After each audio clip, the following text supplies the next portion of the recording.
السلام علیکم دوستانو څنګه یې؟ امید لرم چې تاسو به روغ جوړ او خوشحاله به یې. دوستانو نن موږ د ټراهیمیک ګولو باره کې خبرې کوو. ټراهیمیک ټابلیټ دا ډېر زیات مفید ټابلیټ دی او د هغې خلکو دپاره چې کوم خلک ډېر زیات پریشانه وي چې آیا زما ایچ بي بالکل کمه ده، یعنې زما بلډ چې دی بالکل کم دی او د دې لپاره به زه اوس څه کوم. د زیاتر خلکو چې کله هم بلډ کم وي، یا د زنانو یا د نارینهو یا داسې پیشنټ وي چې هغه ډایلاسیس پیشنټ وي یا اکثر د بلډ کمي وي، چې کله هم دوی ته بلډ کمي وي نو ډاکټران زیاتره فرکاري لیکي یا آیرن سکروز انجکشن یې ورته لیکي. نو دا ډېر زیات هیوي وي. که موږ فرکاري واخلو دا چې دی په 2800 روپۍ انجکشن ده د هیلټ اینډ فارما. نو د هغې نه بهتره دا ده چې موږ ټراهیمیک ټابلیټ یوز کړو. د دې ډېر زیات بیسټ رزلټ دی. دا ته زه په وارنټۍ سره وایم چې د دې ډېر زیات بهترین او مفید رزلټ دی. ما په خپله خلکو ته هم ورکړي دي، آیا په کور کې مې هم ورکړي دي خپل پیشنټ لا.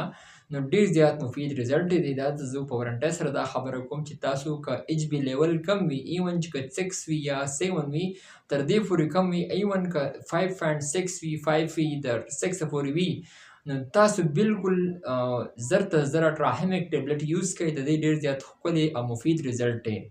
ټراهیمیک ټابلیټ چې دی دا ډېر زیات ارزان هم دی. د ښې کمپنۍ د LCI فارما دی او ډېر زیات مفید ټابلیټ. ګولۍ لږې غټې وي، اکثر زیاتر زنانه هم وایي موږ باندې بوج راولي، موږ نشو خوړی. ګولۍ لږې غټې دي خو لږه سخته په ځان تېره کړئ. یا داسې خلک چې هغه غریبانان وي او د پرکاري پیسې ورسره نه وي، یا د آیرن سکرو چې کوم انجکشن دی نن سبا چې کوم بسلري واخلو نو هغه ځان له په 415 روپۍ یو انجکشن ده.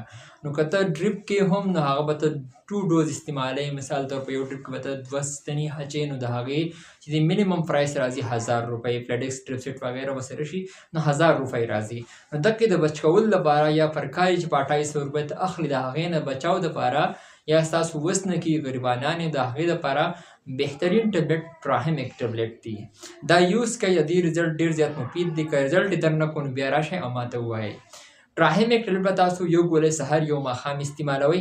دا ډېر زیات بهترین دی. د 15 ورځو پورې تاسو دا استعمال کوئ نو انشاءالله بیا تاسو ایچ بي وکئ نو تاسو ته بالکل د دې رزلټ معلوم شي. یا هغه زنانه وي چې د هغو باندې پریګننسي را روانه وي، یعنې د پریګننسي دوران چې هغو کله ایچ بي زیاتره زنانو کمه وي نو د هغوی ته ډېر زیاته پریشاني وي. ډاکټران هم لیکي چې پرکاري وکئ یا بسلري وکئ، آیرن سکروز انجکشن تاسو وکئ، یا آیرن ډیفیشنسي تاسو ډېره زیاته ده، ډېر وخت نه ده، مخ تېر سرې هم راځي د وجې نه.